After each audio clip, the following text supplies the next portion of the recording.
चलो तनी घर तक बताओ तनी सारा उधारी गाड़ी में निकाल तनी बस पड़ी गल गाड़ी जब मन तब जाके सोनवे के दुकान से सामान उधार लेके चला उतारी का रे हरामी पैसा तो बाप दी है सोनवे के दुकान से सिंगार सामान उधार काहे लेके उतारे ये सुअर चोदू बियाह कइला फोकट में माजा मरबा फोकट में आ बिल के भरी तार बाबू की तार माई रे तोर बहन के तो बियाह कइले बानी कर्जा में डूबे खाते आज के बाद चल गलू तो मार के खराब कर दे सामान घटी तो जइबे रे सोनुआ तोर मेहरारू कहाँ भी अरे मेहरारू काहेला हो तोर मेहरारू हमरा दुकान से बाकी लगा के रोज कहती है कि आज दे बिहान दे बाकी देत नहीं खे ए त कितना बाकी बजे कुत्ता खान चिल्लाइल बारो 5,000 5,000 भरसक भोसरी चमकती है यहाँ हमार जो गाड़ी में खटत खटर गाड़ी के नस भारी भइल बा आ एकरा चिकनाहट चढ़ी ए भाई जा हम तारे के 2-4 दिन में दे देबे ठीक बा यदि सुलहा मने पैसा ना मिलल तो हमरा असुलहू आवेला आज तो जा तनी 2-4 दिन के बाद में आए आ ना जे मिलल तो तोरा मेहरारू के ले जाके गोदाम में सधा ए जा जा ढेर बोल लो ऐसा न बात ना भाई ठीक बा एकर बहन के तो कहे नहीं के रे रही तो खइए ना तो कर्जा कार के गार मत मरवाइए बाकी एकरा का एकरा तो मजा चाहिए बताओ आज दुकानदार कितना उड़े बोल के गइलक ह कर्जा ना रही ताज कोनो दुआर पाके बोली देखी कहाँ बिया का करतिया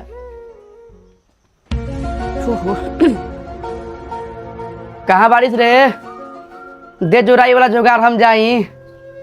जाए के तो मन नहीं करत भाई क्या करी जाए के तो पड़ी ना जाइब तो कर्जा से अधिक काहे ना कुछ बोलत हाय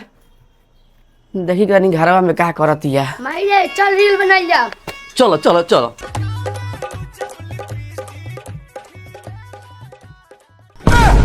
का रे भोसरी ते यहाँ रील बनाओ तारे हमार घामा में कमात कमात गाड़ ढील भइल बा दे जोराई के जुगाड़ हम जाई ए काची लाइल बारो आव रील में घुस जा तू फेमस हो जइबो माने हम रील में घुस जाई आ कमाई तोर बाबू जी हम जल्दी लिया जुगाड़ के साथ हम जाई हम अच्छा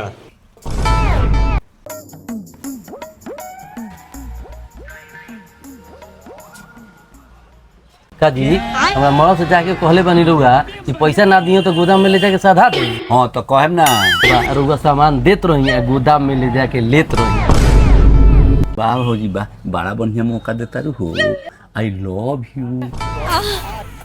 कहो ना काती काती दी एगो लिपस्टिक दे दी तनी काजर दे दी आ एगो तनी चोली दे दी आ एगो और बात बा एगो जोंघियो दे दी हाथ रोह भौजी देता नहीं